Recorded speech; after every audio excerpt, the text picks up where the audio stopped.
So what's the deal with Lone Star discs? If you've been following disc golf social media at all, or the Pro Tour, or anything about disc golf, you'll know that Lone Star is a new brand that just popped up, and they are controversial to say the least. So we're out at Crockett, we're gonna play 9 holes, Lone Star only, see if we can figure out if these discs are as bad as everyone says, or if maybe there's something to them. Let's get into it. Hole 10 plays just about 200 feet. It's a right to left moving shot. Hyzer, the basket's tucked up in the woods.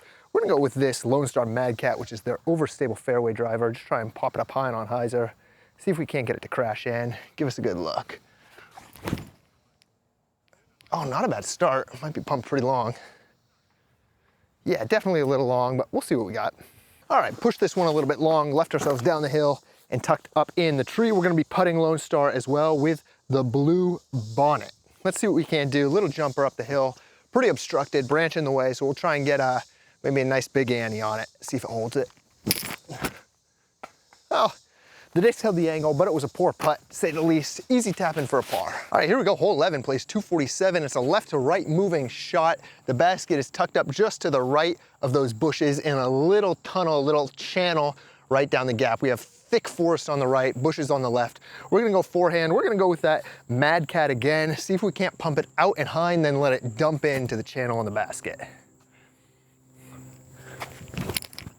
Well, we got it out good. We didn't get it high enough. I think we're gonna be pinched off unless we just get crazy lucky and roll down that hill. But overall, pretty clean release. I like the flight of that disc. So let's talk just briefly about why Lone Star is so controversial. Lone Star, like I said, is a brand new manufacturer, brand new on the disc golf game, but they did come from a plastic injection molding background. I believe something in the oil industry, but don't quote me on that. When Lone Star started manufacturing disc golf discs, they sponsored a crazy amount of players. And I use sponsored as a loose term. Essentially, they let a bunch of amateurs sign up to be on their sponsored team and mandated that those players had to throw only Lone Star discs. Now, the catch was Lone Star didn't give them a bunch of discs for free. They gave them just a couple, from what I understand, and then expected all these players to go and purchase a ton of their plastic. Now, a lot of people initially were really excited that they were sponsored, but as time has gone on, people sort of felt like they got a little cheated, to be honest, that they kind of got tricked. That put some bad blood in the water, and recently on Reddit, Instagram, Twitter, Threads, whatever, it's blown up a little bit. People are starting to get a little bit angry. Lone Star's starting to take some flack. All right, so we didn't sneak through. We're caught up in all the junk just right here at the edge. We just gotta kind of flick something up high, nose up, and let it stall back in. The basket is just about 30 feet that way, but behind all these bushes on the other side. Yeah, that should do totally fine. That should leave us with like a 10-footer. Let's tap that in for an easy par.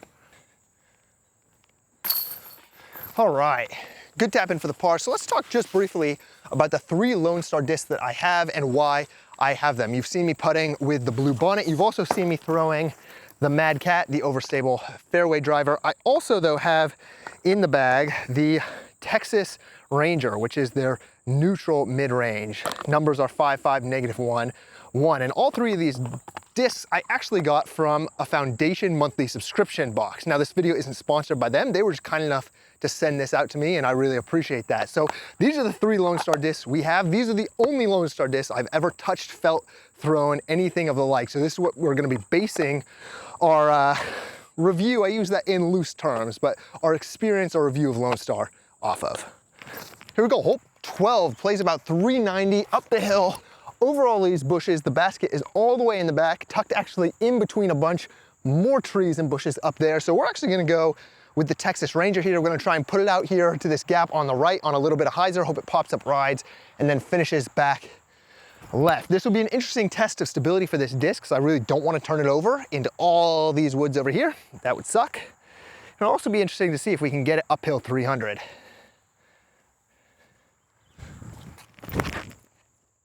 Oh, not bad actually. So to my eye, that really didn't pop up much at all. I put it on a lot of hyzer, but it seemed to really hold that hyzer and then just push on that angle. That was an interesting shot. Just out of curiosity, let's also throw the Mad Cat out there on a somewhat similar line. Maybe I'll try and hit it a little flatter. See how overstable this disc actually is.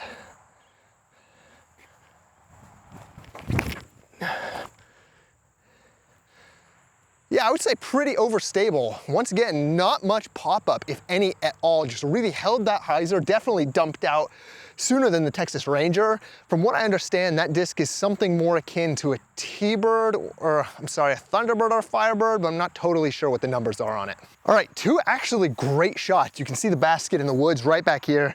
We have the Texas Ranger, the mid-range right here, the Mad Cat right here. So a little bit more distance, a little bit more push, but I mean 1, 2, 7, 8 feet difference, not a huge amount. Let's putt from the Texas Ranger for score with our blue bonnet. See what we can't do. I'd say we're just circle's edge, if not out. We do have this low overhang, which of course I clip. Oh, still hit basket. Not a bad putt though, honestly. With the mid-range, cast it. Lovely. I'm pretty impressed with that. I mean, those are pretty good shots. Hole 13 plays 183. The basket is right ahead there, just slightly elevated on the railboat ties.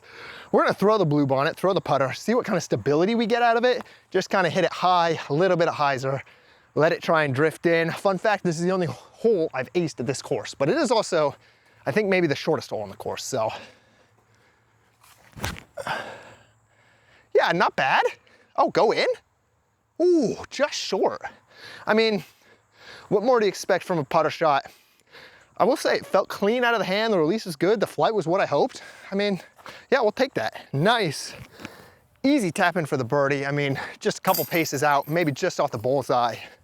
Easy hole, but putter did the job. We got our first birdie out here. 1 down through 4. So now that we've actually thrown all 3 of these discs, we've played 4 holes with them, let's talk a little bit about just initial thoughts on the feel and the plastic. Now, I have to say, the plastic is pretty gummy. I'll show you that once we get to the tee pad, but it does feel good. It's grippy, it's not too slick, feels good in the hand. And the molds themselves are kind of exactly what you would expect from a neutral mid-range and an overstable fairway driver, and then a pretty neutral putter. So as far as quality issues go, at least the disc that I have, it seems pretty dang good. I mean, I would have no issue having these discs in the bag, still performing well with them. But like I said, I know most of the controversy around Lone Star isn't actually with their practice or their plastic or their molds. It's more to do with their business model, their business practices. So we'll talk about sponsorship on the next hole. Here we go, hole 14 plays 380, but pretty far downhill. You can see the basket just barely at the bottom of the power pole down there. Let me quickly show you this plastic, like I was saying, pretty gummy. We look at the mid-range here, quite a lot of bend, a lot of flexibility here, and even maybe you can see this more pronounced in the Mad Cat. I mean, just really pretty flexy, pretty gummy. So some people really love that. Some people not as much, personal preference. I'll say though, for me, it's a little gummier than I like, but it doesn't really bother me that much. I mean, the plastic still feels really good, nice and grippy, nice and tacky. So can't complain too much. For this shot, we're gonna go with the Texas Ranger.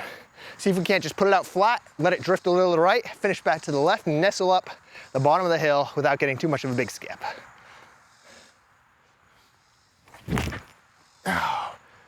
Okay, so wow, I mean, really interesting flight. I think because it's a -1-1, I keep expecting it to turn a little bit more to the right, but really it's just sort of holding that flat to pushing baby hyzer angle, not really flipping up much at all, and then kind of dumping out at the end. Now, to be fair, this is a downhill shot, so the extra fade at the end makes sense, and these discs are brand new. I haven't beat them in at all, but that's interesting to me. Just for curiosity's sake, let's try and throw a flex line with the Mad Cat here. I'm gonna try and really get over on it to really test the stability. Now, to be fair, I'm not good at anhyzer shots, but let's just see if we can't. Okay, I definitely got over on it. Put it way out right, and there it goes. It's coming back right now towards the basket.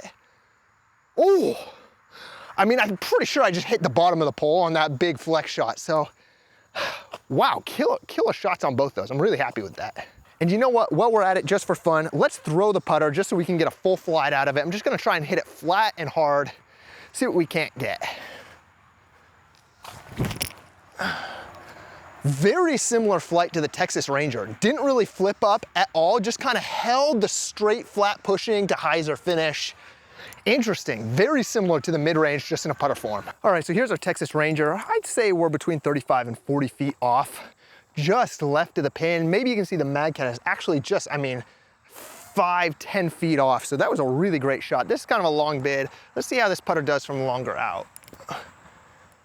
Okay, man, I definitely felt like I short-armed that, which I did. It was short, right? But it did seem to really hold the line and have some pretty decent glide, so not bad. Hole 15 plays 227, dead straight ahead. The basket is tucked up in the middle of those trees. We're just gonna throw the Texas Ranger, I don't know, maybe 60%, try and get it out flat to the right. Just let it nestle in through that gap up there. Oh, I yanked it. Horrible shot, we'll be scrambling there. Let's try the blue bonnet, because at this range, it's definitely putter range. Just thought it might be more fun to power down on the mid-range, but let's try the blue bonnet. Yeah, a little bit of an early release, so releases on either side of the spectrum, but not a bad flight. So let's talk a little bit about the sponsorship market. Because disc golf is a fairly young sport, a fairly niche sport that doesn't have crazy amount of money coming into it, you have a lot of people who don't really understand marketing or sponsorship or how that relationship is supposed to work or what the value of it is. See, in a sponsorship opportunity, a company will give money, assets, plastic, whatever, to a player for the sake of marketing, for sharing the brand, sharing the product, and converting people into new buyers, into new customers, right? That's the whole relationship. We'll give you something for free if you then share that and get your audience to purchase our product. We're getting a little dark here, let's lighten it up. So in the disc golf industry, what often happens is, because the sport is new, small, and niche, you have a lot of players on the amateur side who think very highly of what it would mean to be sponsored. They think it's this incredible, cool thing. And so they'll undersell their value. They won't recognize how much they're actually worth. So they'll take deals like the Lone Star one, where they'll give a ton of publicity, a ton of exposure to a brand for very little actually in return, just so they can say they're sponsored. And I think Lone Star's approach at first kind of seemed like it was genius. They got so many people to throw their plastic by sponsoring them. The problem is, as time has gone on and these players have kind of realized that the deal wasn't as good as they thought, seems like a lot of them have kind of gotten bitter, and this has left a bad taste in their mouth. And for the larger disc golf community from the outside looking in, it also felt a little slimy. So that marketing ploy might have backfired just a little bit, and that's not inherently Lone Star's fault, because all of these people who got into this Lone Star team knew full well what they were getting into. Now, I have heard reports that Lone Star has kind of been a little sketchy, changed some things, not given some things that were promised, things like that, and that's a little bit different. But for the vast majority, a lot of these players kind of knew what the agreement was and they decided to take it. So for them to now be upset, while I understand it, it's also a little bit like you live and you learn, not totally Lone Star's fault. But just from my own experience in the sponsorship world in disc golf, there's a couple companies that I've worked with. For the most part, you have to understand as an amateur that what you're receiving from these companies isn't of high monetary value, right? Being sponsored isn't quite all it's chalked up to be. That doesn't mean with the right company, it can be great. Is that a double negative? That doesn't mean with the right company that it can't be great. There are a couple companies I work with, like Atlas, I'm wearing the bag, you guys know that I love them, that I love working for. So it really depends on the company, on the arrangement, on the deal, and it's something to be considered. Big time scramble. Oh, deep in circle 2. Stay up. Not a bad line, just not quite there. Tap it in for a par, we'll move on. All right, hole 16 plays 238, right out the gap. The basket is nestled right behind me, up against the bushes. This is a nice putter shot. We're throwing from elevation. We just have to get out the gap on the right, a little bit of hyzer, let the disc do the work. This should be an easy birdie all day, but I have been known to get caught up in these trees on the left. Not today though. Now move left. Oh, lovely. Pin high, just about 10 feet off. That was an awesome shot. Killer shot, easy tap in for the birdie. I think that puts me 2 down. I kind of lost track, but pretty sure we're 2 down, which, hey, overall, not too bad, only playing with 3 discs that I've never thrown. All right, we made it. Hole 17 plays 270 down the tunnel on the right, all the way back. Now, before we throw the Texas Ranger, let me just say one more thing about sponsorship and this whole Lone Star situation. I think if you're the kind of player that is really stoked to be a sponsored disc golfer and you're totally okay with the arrangement that you were given a couple discs and you get to buy a bunch of new plastic and throw it and learn new things and experience that, and you get the whole community of being on a team Dude, that's awesome. I don't think you should let all of this negativity on social media sort of rain on your parade, because at the end of the day, that's still a really cool opportunity. But there's two sides to every coin, and I can kind of see them both. The players who are a little frustrated with Lone Star, man, I also get it. It's hard when your expectations are one thing and then you get let down. It does seem like, based on some of the posts on Reddit where, you know, the team manager or somebody on staff was saying, we could have just sent you a bunch of X out junk and you guys should be grateful. Yeah, that's a bummer, man. I don't love to see that from a company. It seems like you really need to treat your team better, right? Be a little more grateful for the legwork they're doing to sell your product. But you know what? Look, at the end of the day, some people are gonna be happy, some are gonna be upset. Disc golf social media can be a little toxic. It's probably a little better for your mental health to stay off of it anyways. So look, throw the disc you like, get out and love disc golf. Look how beautiful it is out here, man. We're out here throwing Frisbees for fun. Life is really not all that bad, no matter what Reddit says. So let's throw the Texas Ranger up the right side here. See if we can't get a nice little birdie. Well, we pulled it. Oh, kick back in the middle. Not bad, not bad. All right, well, just for fun, let's try a little flex with that Mad Cat again, because that flex up a couple holes ago was so fun. Let's just flex it down the gap, see if we can't get over. Okay, well, we didn't really flex it, but we hit a high gap, nice hyzer coming in. It's actually a pretty sick shot, pretty happy with that. It's gonna be pretty left of the pin, but hey, not bad. All right, maybe 100 feet back here with the Texas Ranger. We're just gonna try and jump putt the blue bonnet all the way up there. See what we can't have. Horrible jump putt, but you know what, forward progress. Tap in for the par. Little mid-range flick. No, okay. Well, now it's in the woods. Nice little par tap in. Yep, and just for reference, the Mad Cat, which we threw second just for fun, ended up right here. So really great shot, actually, almost pin high. There it is. All right, we've made it. Hole 18, 355, straight out the gap. You can see the basket all the way down on the hill. We're gonna throw all three discs here, just so you can see how they all fly one more time, but the Texas Ranger will really be what we keep score off of. Right now, I think we're 2 down, so not a bad 8 holes so far. Quickly though, let me just give you my thoughts on these discs before we throw off here on 18. All 3 of these discs are actually really fantastic. I've enjoyed throwing them. I like the molds, I like the plastic. It's the Bravo plastic, by the way.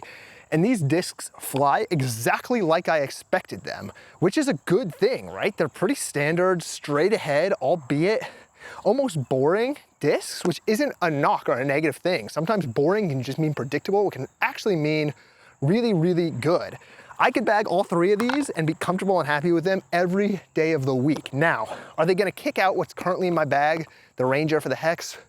Probably not. Something about the Hex is just a little more fun and exciting to me right now. So I'm gonna stick with the Hex and then the Mad Cat for maybe my Vulture or my Onyx. Probably more akin to like a Vulture or maybe like a Raptor. I wonder if this is a 7 or a 9 speed. Maybe it's more akin to my Athena.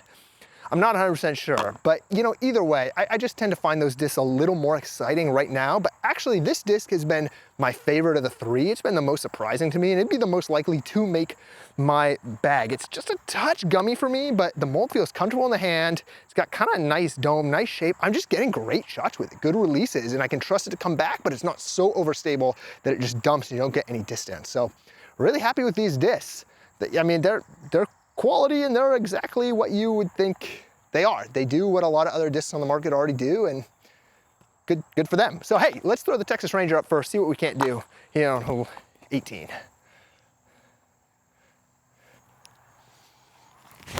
Oh, big slip on the tee pad, which means I throw a big hyzer. Oh, that's so disappointing. Just nose up and stalled out into the field. Let's try the Mad Cat up next. We're gonna try and do the flexi again with it. I just gotta be more careful on my plant foot there. See if we can't get down there.